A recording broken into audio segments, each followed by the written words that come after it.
సికింద్రాబాద్లోని doctor Narayana college of hotel మేనేజ్మెంట్లో 100% job guarantee 966365 అమ్మంటే అనురాగం, అమ్మంటే ఆత్మీయత, అమ్మంటే లాలన. ఇలా అమ్మ గురించి ఎన్ని చెప్పుకున్నా ఎంత చెప్పుకున్నా తక్కువే. అలాంటి అమ్మ కోసం ఒక అద్భుతమైన పాటను రాశారు ప్రముఖ లిరిసిస్ట్ మిట్టపల్లి సురేంద్ర గారు. ఆ పాటని ఇంకా అద్భుతంగా పాడి అందరి మదిలోనూ నిలిచిపోతున్నారు. జాన్వి అని చెప్పేసి తెలుగు రానటువంటి అమ్మాయి. అమ్మ పాడే జోల పాట, అమ్మలోని తీయదనాన్ని ఎంత బాగా అందించిందో అది వింటుంటే ఒక అద్భుతమేమో ఇది అనిపిస్తోంది. ఇప్పటికే మిలియన్లు పైగా వ్యూస్ని సొంతం చేసుకున్న వాళ్ళ పాటని మరోసారి వాళ్ళ గొంతుకలతో మనకు వినిపించేందుకు ఇప్పుడు మన స్టూడియోలో ఉన్నారు. వాళ్ళిద్దరూ కూడా ఒకసారి ఇద్దరితో మాట్లాడేద్దాం.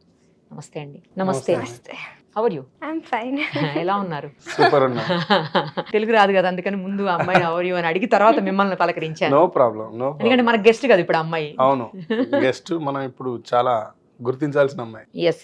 తెలుగు రాకుండా అమ్మాయి అసలు అంత అద్భుతంగా, అంటే మీరు రాసిన ఆ పదాలు అలా పలికించాయో ఏంటి అమ్మాయితో? ఆమె బేసిక్గా మంచి సింగర్ అండి. ఓకే. మేము ఫస్ట్ మమ్మల్ని కాంటాక్ట్ చేసినప్పుడు వాయిస్ విన్నప్పుడు ఎవరిదైనా వాయిస్ ఒకసారి వింటే నచ్చుద్ది. చాలా మంది పాడగలరు కూడా పాటలు, కానీ అత్యంత తక్కువ మంది అద్భుతంగా పాడగలరు. ఈ అత్యంత తక్కువ మంది అద్భుతంగా పాడగలిగే వాళ్ళలో ఉండే మొట్టమొదటి క్వాలిటీ ఏంటంటే, మనం ఏ ట్యూన్ ఇచ్చినా దాన్ని ఇమీడియట్ గా క్యాచ్ చేసి పాడే నాలెడ్జ్ ఉన్న వాళ్ళు తొందరగా పైకి వస్తారు. ఈ అమ్మాయి ఆ కోవకి చెందిన అమ్మాయి. మేము అమ్మ పాట ఒకటే ఇవ్వలేదు, చాలా పాటలు ఇచ్చి ఈమె పాడదా ఏం చేస్తుంది చూసి పేషెన్సీ ఉన్నదా లేదా ఇన్ని చెక్ చేసి ఇచ్చినాం పాటని. మేము ఏ ట్యూన్ ఇచ్చినా ఇమీడియట్ గా పాడింది. ఈ క్వాలిటీ చాలా మందికి ఉండదు. చాలా మంది నేను పాడగలను అనుకుంటారు. పాడటం ఎవరికైనా వస్తుంది, కానీ ప్రతిదాన్ని పాడడం, ప్రతిదాన్ని అందుకోవడం, మనం చెప్పిన దాన్ని ఈజీగా అండర్స్టాండ్ చేసుకొని ఇంకా ఇంప్రూవైజ్ చేసి పాడడం అనేది అత్యంత తక్కువ మందికి వస్తుంది. కానీ యాక్చువల్లీ మిట్టపల్లి సురేంద్ర గారు అంటే అసలు మామూలు సాంగ్స్ లేవు. మీది కలం నుంచి జాలువారిన పాటలు ఎప్పటికీ అవి అలా గుర్తుండిపోతాయి. అందరి మదిని దోచుకున్న ఎన్నో మూవీస్లో రాశారు, జానపదాలు రాశారు. మీరు రాయింది ఏంట్లేండి, వాట్ నాట్ ఎవ్రీథింగ్ అని. సో ఇప్పుడు అమ్మ గురించి ఇంతకుముందు కూడా మీరు రాశారు అమ్మ పాటలు? రాసినాను. మొన్న కూడా మా ఫ్రెండ్ దాము పిక్చర్ చేస్తే పిక్చర్ కూడా రాసొచ్చిన రాక్షస కూడా రాశారా? బాగుంటది ఆ పాట కూడా. కానీ ఈ అమ్మ పాటకి మంచి ఆదరణ లభిస్తోంది మీకు. ఇది హైలో ఉన్నది. ఇప్పుడు స్పెషల్ గా ఎందుకు రాశారు అమ్మ పాటని? ఇప్పుడు రాయలేదు ఇది, అంటే ఇప్పుడే వస్తుంది బయటికి. మరి 20 ఏళ్ల క్రితం రాసిన ఈ పాటని. 20 ఏళ్ల క్రితమా? మరి ఇప్పుడు అంతా ఇట్లా ఇదేంటి? నేను రాసుకున్న పాట, మా అమ్మ గురించి రాసుకున్న పాట. అది నేను మా ఇంటి నుంచి బయటకు వచ్చిన కొత్తలో కొంచెం హోమ్ సిక్నెస్ ఉంటది కదా. ఒక 2 months ఫస్ట్ టైం నేను బయటకు వెళ్ళిపోయాను ఒక దగ్గరికి. ఖమ్మం జిల్లాలో ఒక ఊరికి వెళ్ళినాం, అటువైపే ఉన్నాం ఎక్కువ. అట్లా నాకు మా అమ్మతో మాట్లాడుతుంటే సిగ్నల్స్ వచ్చి అప్పుడు బాగా ఉండకపోయేది, సిగ్నల్స్ ఉండకపోయేది ఆ ఏరియాలో. అట్లా ఆ రోజు మా అమ్మతో నేను మాట్లాడినప్పుడు పాపం ఎందుకో నాకు కొంచెం సాటిస్ఫాక్షన్ అనిపించలేదు, తృప్తిగా అనిపించలేదు. అట్లా మా అమ్మ గురించి ఆలోచిస్తే అట్లా కూర్చుంటే అట్లా మా అమ్మ మీద ధ్యాసతోని పాట రాసిన. కిన్నెరసాని వాగుడ్డు కూర్చొని రాసిన. రాత్రి అంతా కూర్చొని అట్లా రాసుకున్నా. అట్లా మా అమ్మ గురించి రాసుకున్నా ఈ పాటని. రాత్రిలో ఒక నైట్ లో రాసి ఒక నైట్ అండి. కాకపోతే ఒక నైట్ అంతా వెయిట్ చేసిన. ఫస్ట్ పల్లవి ఈజీగా రాసేసినాం, కానీ చరణాలు రాయడానికి ఉదయం 4 గంటల దాకా కూర్చున్నా. ఫుల్ మూన్ ఉంటుంది ఆ రోజు. ఆ మూన్ పోతా ఉంటే పాట వస్తా ఉంది. అట్లా ఫుల్ గా ఉదయం కల్లా రాసేసి పడుకున్నాం. అది ఒక సినిమాకి చేద్దాం అనుకున్నాం. సినిమాకి చేసి ఆ తర్వాత ఎందుకు ఆ సినిమా అక్కడనే ఆగిపోయింది, వాళ్ళు ఏవో కారణాల వల్ల. అట్లా నేను కూడా వాళ్ళకి ఎవరికి ఇవ్వదలుచుకొని తీసేసుకున్నాను. అప్పటి నుంచి ఆ పాట అట్లా ఉన్నది. యాక్చువల్ గా నేను పాడి చేద్దాం అనుకున్నా. నాకెందుకో ఈమె వాయిస్, ఈమె నన్ను కాంటాక్ట్ అయిన తర్వాత పాడింది, ఈమె వాయిస్ విన్న తర్వాత చేస్తే బాగుంటది కదా, ట్రై చేసి చూద్దాం ఏమవుతుందని చేసినాం. కానీ చేసిన తర్వాత ఈ పాటకు ఎదుర్కొన్న డౌట్స్, ఈ పాటలో అనుభవించినంత ప్రెషర్ అసలు దేనికి అనుభవించలేదు. నేను ఎప్పుడైనా పాట సులువుగా రాసేస్తా, రికార్డ్ చేస్తే వదిలేస్తా. ఈ పాటని ఎలక్షన్లకు బిఫోర్, తెలంగాణ ఎలక్షన్స్ కి బిఫోర్ రికార్డ్ చేసినాం. ఏపీ ఎలక్షన్స్ తర్వాత రిలీజ్ చేసినాం. అంత గ్యాప్ వచ్చింది మధ్యలో. దాంట్లో విన్న వాళ్ళందరికి, మా ఫ్రెండ్స్, క్లోజ్ ఫ్రెండ్స్ కి చెప్తాం కదా, ఇప్పుడు మీరు ఉన్నారు. నాకు ఈ అమ్మ పాట రిలీజ్ చేసినప్పుడు మీ గురించి ఆలోచించిన. రెస్పాన్స్ వస్తా ఉంటే నిరుపమ గారు చూస్తే ఎట్లా ఫీల్ అవుతారు అని. మీరు మీ కొడుకుతో ఉండేది నాకు తెలుసు కదా. అట్లా ఒపీనియన్ ఎక్స్పెక్ట్ చేస్తాం కదా ఫ్రెండ్స్. రికార్డ్ చేసినప్పుడు మా ఫ్రెండ్స్కి వినిపిస్తే అసలు ఎవరు యాక్సెప్ట్ చేయలేదు. వాళ్ళు యాక్సెప్ట్ చేయకపోవడానికి కారణం ఏందనేది నాకు ఇప్పుడు తెలుస్తుంది. ఎందుకు చేయలేదు అంటే, నేను ఒకసారి పాడితే విన్న తర్వాత ఇంకెవరు పాడినా నచ్చదు. ఇది ఎవరికి నచ్చదు? మనలాగా ఉండే వాళ్ళకి నచ్చదు. కానీ మన సర్కిల్ దాటిపోతే సొసైటీ అందరికి నచ్చుతుంది. అది నాకు ఈ పాట చెప్పింది. దీని గురించి మాట్లాడుకునేటప్పుడు ఒక 2 చరణాలు ఫస్ట్ మీరు పాడండి, తర్వాత అమ్మాయితో పాడిద్దాం. పల్లవి ఒక చరణం. నాకైతే చరణంలో ఒక 2 lines విపరీతంగా నచ్చాయి, నేను చెప్తాను మీకోసం. చరణం దగ్గర నుంచి మొదలు పెడతాను. సరే. కురిసేవాన చినుకులకి నీలి నింగి అమ్మ, మొలిచే పచ్చని పైరులకి నేల తల్లి అమ్మ, కురిసేవాన చినుకులకి నీలి నింగి అమ్మ, మొలిచే పచ్చని పైరులకి నేల తల్లి అమ్మ, వీచే చల్లని గాలులకి పూల కొమ్మ అమ్మ, ప్రకృతి పాడే పాటలకి ఎలకోయిల అమ్మ, సృష్టికి మూలం అమ్మతనం,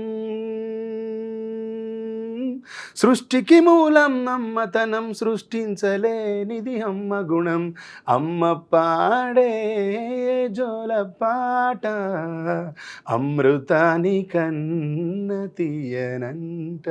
సూపర్ అండి, నాకు అదే అసలు బాగా నచ్చింది. సృష్టికి మూలం అమ్మతనం, సృష్టించలేనిది అమ్మ గుణం. నిజం కదా, అసలు ఎవరు సృష్టించగలుగుతారు అమ్మ గుణాన్ని? ఎవరు చేయలేదు. అది రావాలి అంతే, అంతే వస్తుంది, నేచర్ ఇస్తుంది. అదే స్త్రీలే గొప్పవాళ్ళు, అందుకే మాతృమూర్తి మీరే గొప్పవాళ్ళు. మీకున్న ఒక గొప్ప అవకాశం అదే, పురుషునికి లేనిది స్త్రీకి ఉన్నది అమ్మతనం. ఎండ్లెస్, అది చెప్పడానికి సరిపోమని.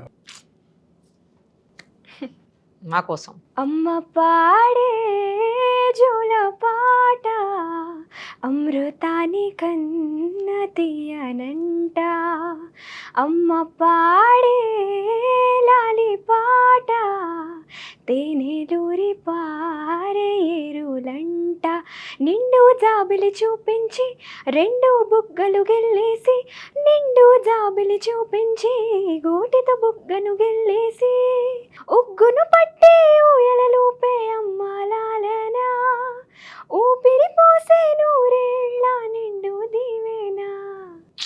సూపర్ అమ్మ. తెలుగు అమ్మాయి కాదు, లిరిక్స్ కూడా చూడట్లేదు. నేను సాంగ్ లో కూడా చూసే లిరిక్స్ చూడట్లేదు అమ్మాయి. చూడలేదు, చూడకుండా పాడింది. ఇంకా మీకు ఇంకో విషయం చెప్తాను, ఇది తెలుగు కాదు, ఇంకా హిందీ ఉంది, తమిళ ఉంది, కన్నడ ఉంది, మలయాళం ఉంది. అన్ని రిలీజ్ అయిపోయాయండి? లేదు, ఇంకా చేయలేదు. తెలుగు ఒక్కటే రిలీజ్ చేశారు. తెలుగు ఒకటే రిలీజ్ చేసిన. ఇప్పుడు అన్ని హిందీ అమ్మాయి పాడుతుందా? అన్ని పాడేసింది, అయిపోయింది. ఒక మలయాళం బ్యాలెన్స్ ఉంది, పాడుతుంది. నెక్స్ట్ జూన్ 7th అట్లా పాడుతుంది.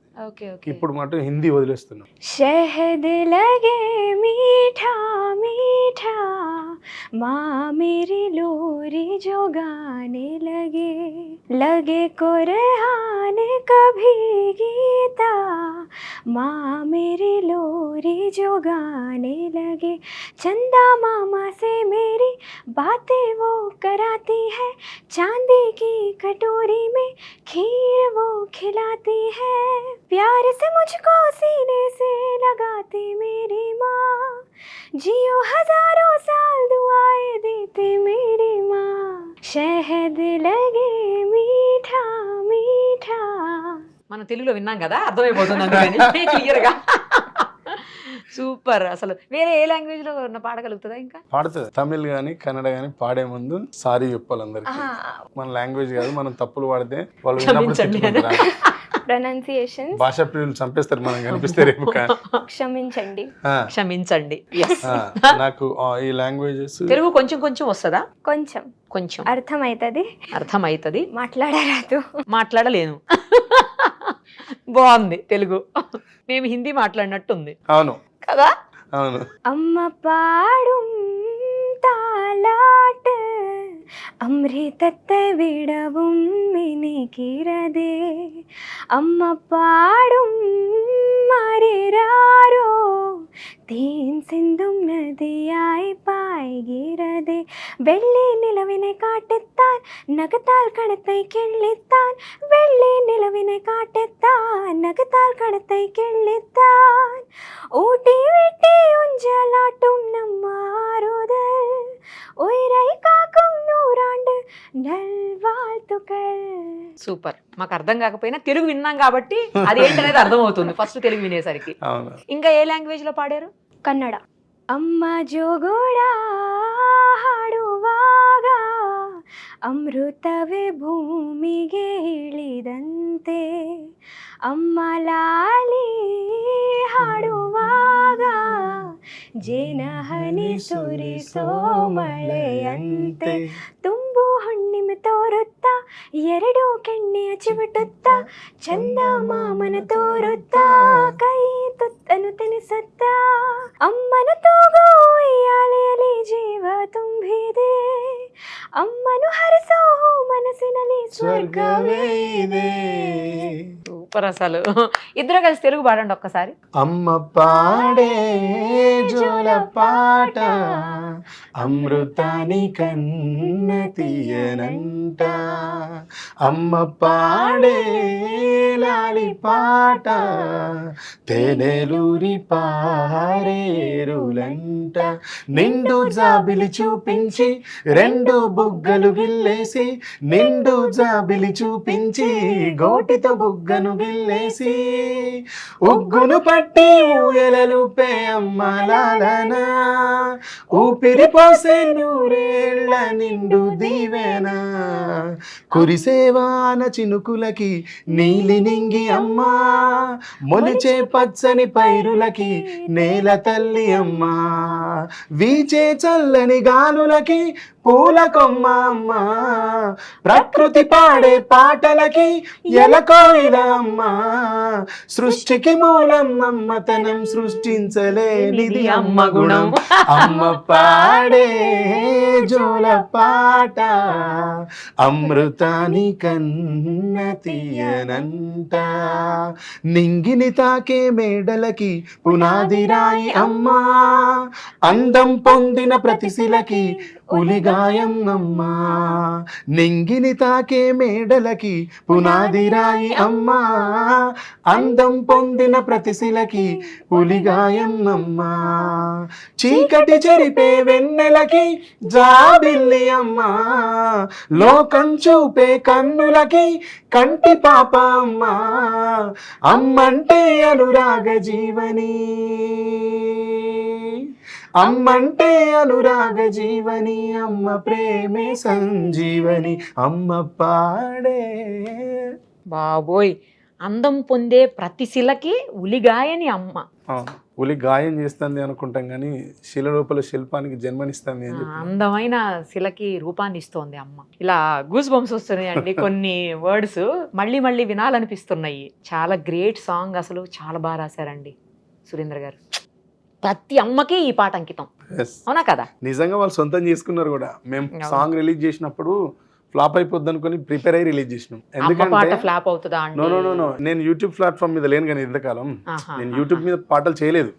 పాలిటిక్స్ లో ఉన్నాం, తర్వాత మూవీస్ వస్తే చేసిన ఫ్రెండ్స్ ఇవన్నీ నేను చేయలేదు యూట్యూబ్ లో. దానివల్ల ఏం చేసిన అంటే సాంగ్ కంపోజింగ్ అంతా అయిపోయిన తర్వాత అందరినీ కనుక్కున్నప్పుడు యూట్యూబ్ స్టార్స్ అంతా ఏం చెప్పారంటే, ఈ పాట రీచ్ అవ్వకపోవచ్చు అన్న, మీరు పెద్దగా ఎక్స్పెక్టేషన్స్ ఏం పెట్టుకోవద్దు అని చెప్పింది. అయినా మీరు ఫుల్ టైం దీన్ని కేటాయిస్తాం అనుకుని అమ్మ పాటతో వస్తున్నారు ఎందుకన్నా అని కూడా అడిగినాను. అట్లా నాకు ఎక్కడ ఉంది అసలు సొసైటీ ఏడ ఉందో నాకు అర్థం కాలేదు. అప్పుడు నేను కన్ఫ్యూజ్ అయినాను. నిజంగా వినరేమో, కనెక్ట్ అవ్వరేమో పీపుల్, నిజంగానే నష్టపోతామేమో అని అనిపించింది. కానీ ఈ సక్సెస్ అంతా ఒక దగ్గర నుంచి డ్రైవ్ అయింది మేడం, ఒక దగ్గర నుంచి స్టార్ట్ అయింది. మదీన్ ఎస్కే అని మ్యూజిక్ కంపోజర్ ఉంటాడు. యాక్చువల్గా ఈ పాటను నేను కొచ్చిలో చేయించిన. అక్కడ ఒక బ్యాండ్ ఉంటుంది సిస్కో డిస్కో అని, వాళ్ళతో వర్క్ చేయించిన. అక్కడ నుంచి తీసుకొచ్చే ట్రాక్ ఈయనకి వినిపించిన మదీన్ దీనికి ఎట్లా ఉంది ఒకసారి విని చెప్పు అంటే, అతను విని ఏం చేసిందంటే, అసలు పాట అంతా బాగుందన్న, వెస్టర్నైజ్ ఉంది.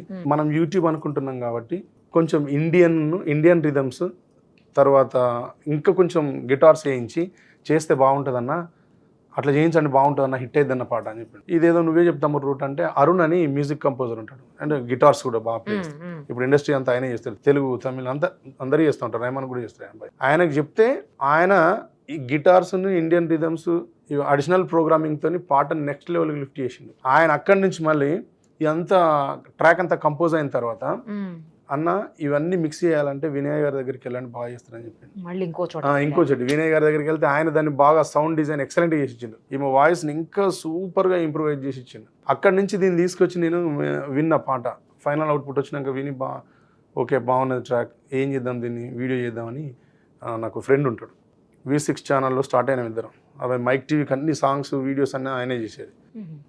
తిరుపతి అని డిఓపి, ఆయనకు పాట పంపించి చెప్పిన, తిరుపతిది ఒకసారి విను పాట, విని నీ ఒపీనియన్ చెప్పి ఈ పాట మనం చేద్దాం బాగుంటుంది తమ్ముడు, నువ్వు ఒకసారి ఆలోచించు అని చెప్పిన.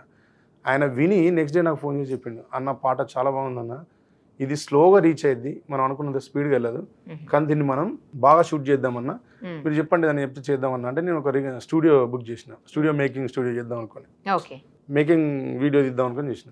ఈమె కూడా ముంబై నుంచి వచ్చింది. ఆ రికార్డింగ్ థియేటర్కి ఈ డైరెక్టర్ తిరుపతి, నేను, ఈమె, లైట్ మ్యాన్ అందరం వెళ్ళిపోయిన తర్వాత ఆయన ఫస్ట్ చూసి డిస్టర్బ్ అయ్యింది బాగా ఆ స్టూడియోని చూసి. ఈ స్టూడియో వద్దన్నా, డబ్బులు పోయినా పర్వాలేదు కానీ ఈరోజు షూట్ క్యాన్సిల్ చేయను అని చెప్పిండు. ఏం చేద్దాం తమ్ముడు అన్న, క్యాన్సిల్ చేసినాం. ఆయన ఉండి అన్న పాట చాలా బాగున్నది, ఎవ్వరు వినకపోయినా పర్వాలేదు, నువ్వు ఎంత అద్భుతంగా మోడర్న్గా దీన్ని కంపోజ్ చేసినావో అంతే మోడర్న్గా దీన్ని షూట్ చేద్దాం, నాకు ఒక 2 days టైం అన్న, నేను అంతా ప్లాన్ చేసి చెప్తాను. అప్పుడు 2 days టైం తీసుకుని ఏం చేసినా, నాకు రికార్డింగ్ థియేటర్ కావాలి మాట్లాడన్నా అంటే సికింద్రాబాద్లో రిథమ్ ఆన్లైన్ థియేటర్ ఉంటుంది, దాన్ని మాట్లాడి టైం తీసుకుని మేము దాంట్లో ఆయన చిన్న చిన్న లైట్స్ పెట్టి డిజైన్ చేసిండు మేడం. ఇంత కూడా ఉండదు రూమ్, అది దీంట్లో ఆఫ్ ఉంటుంది, చిన్న చిన్న బ్యాటరీ లైట్స్ పెట్టి ఆ అంబియన్స్ క్రియేట్ చేసిండు, అట్మాస్ఫియర్ క్రియేట్ చేసిండు ఆ లైటింగ్ తోని. చాలా రిచ్ గా కనబడుతుంది వీడియో. అవును, చాలా బాగుంది. ఆ వర్క్ అంతా ఆ డిఓపి అండ్ డైరెక్టర్ తిరుపతి ఆయన టీమ్దే. అది నాకు దాని కష్టం ఉంది అయితే ఈ పాట వెనక. అవును, ఇవన్నీ చేసిన తర్వాత కూడా మళ్ళీ పోస్టర్ డిజైన్ చేయాలి. ఇప్పుడు దీంట్లో ఈమె ఒక్కదాని ఫోటో వేస్తే మళ్ళీ చూడండి, అతను కూడా పోస్టర్ డిజైన్ చేసిన అబ్బాయి పేరు సాగర్ ముదిరాజ్. అతను కూడా చాలా మంచి ఫాలోవర్ నా లిటరేచర్కి. ఆయన ఏం చేసిండు, అన్నీ అయిపోయి నేను పోస్టర్ చేయమని పంపించిన తర్వాత ఈ అమ్మాయిది ఫోటో పెట్టి చేసిండు. ఏదో డెఫిషియన్సీ ఉందన్న, అంత బాగుంది కానీ ఏదో లోపం అనిపిస్తుంది అన్న అంటే, ఏం చేద్దాం తమ్ముడు అన్న నేను చెప్తాను అన్నాడు. ఆయన చెప్తాను అన్నాడు, మర్చిపోయాడు. నేనే మళ్ళీ ఆయనకు ఫోన్ చేస్తే ఎక్కడో తమ్ముడు అంటే బల్కంపేట ఎల్లమ్మ గుడి దగ్గర అన్నారు, ఇక్కడ రూమ్లో ఉన్నాను. నేను మిట్టు అని ఇంకో తమ్ముడు ఇద్దరం కారు పట్టుకొని పోయి కూర్చొని ఆయన తీసుకొని వచ్చినాం. ఒక జ్యూస్ అమ్ముతారు కదా, జ్యూస్ పాయింట్లో ఆయన ల్యాప్టాప్ పట్టుకొని వస్తే జ్యూస్ పాయింట్లో కూర్చొని డిజైన్ చేసిండు అంతా. Thumbnail design, poster design, title design, మా ఇద్దరి ఫోటోలు వేసేటప్పుడు ఈమె ఫోటో పక్కన నా ఫోటో వేసి చూసిండు, అన్న నీ ఫోటో వేస్తే బాగుంది, జనాలకు కూడా తెలుస్తుంది మీరు ఆ ఐడియా కూడా అబ్బాయిదే, సాగర్ ముదిరాజ్దే. మా ఇద్దరు ఫోటో వేసి డిజైన్ చేసి ఇచ్చిండు. ఆ ఫోటో ఫస్ట్ టైం సోషల్ మీడియాలో ఒక మంచి ఏమంటారు అది, ఒక మంచి లుక్ని క్రియేట్ చేసింది నా మీద. ఇట్లా ఒకరినక ఒకరు అందరు దానికి బాగా తోడైంది మేడం. మేము ఫస్ట్ ఫ్లాప్ అయిపోద్ది అనుకున్నాం, కానీ మాకు తెలియకుండానే ఇంతమంది దాన్ని డిజైన్ చేసి బతికించారు. ఒక్కొక్క హ్యాండ్ ఒక్కొక్క రకంగా చేసి బతికించారు. దాన్ని ఫస్ట్ లిరిక్స్ ఆబ్వియస్లీ అండి. కానీ దానికి అందరూ నిజంగా తల్లులందరికీ చేతులెత్తి నమస్కరిస్తాను. వాళ్ళందరూ ఆదరించడం వల్ల ఈ పాట హిట్ అయింది. వాళ్ళందరూ ఎవరికి వాళ్ళు ఓన్ చేసుకున్నారు. ఇప్పటికీ నేను 2 million+ దాటిపోయింది మేడం. నేను స్టేటస్ పెట్టలేదు, ఇప్పటికీ ఈమె కూడా పెట్టలేదు, మేము ఎవరం టీం ఎవ్వరం కూడా పెట్టలేదు. అంతా జెన్యూన్ హిట్ ఇది. సహజంగా ఎరువులు వేస్తారట, నాకు అది కూడా తెలియదు, ఎరువులు వేసి కూడా తెలియదు నాకు. ఆర్గానిక్ అండి ఇది, ఆర్గానిక్ వాళ్ళ అమ్మ కూడా ఇది. Super song, all the very best అండి. మీరు ఇందాకే చెప్పినట్టు అమ్మలందరికీ ఈ పాట, అమ్మ పాట అంకితం. అవును, అమ్మలందరికీ అంకితం, ఈ అమ్మకు కూడా అంకితం. Thank you so much. Thank you. Suman టీవీలో మీ పర్సనల్ అండ్ బిజినెస్ ప్రమోషన్స్ కోసం కింది నెంబర్కి కాంటాక్ట్ చేయండి.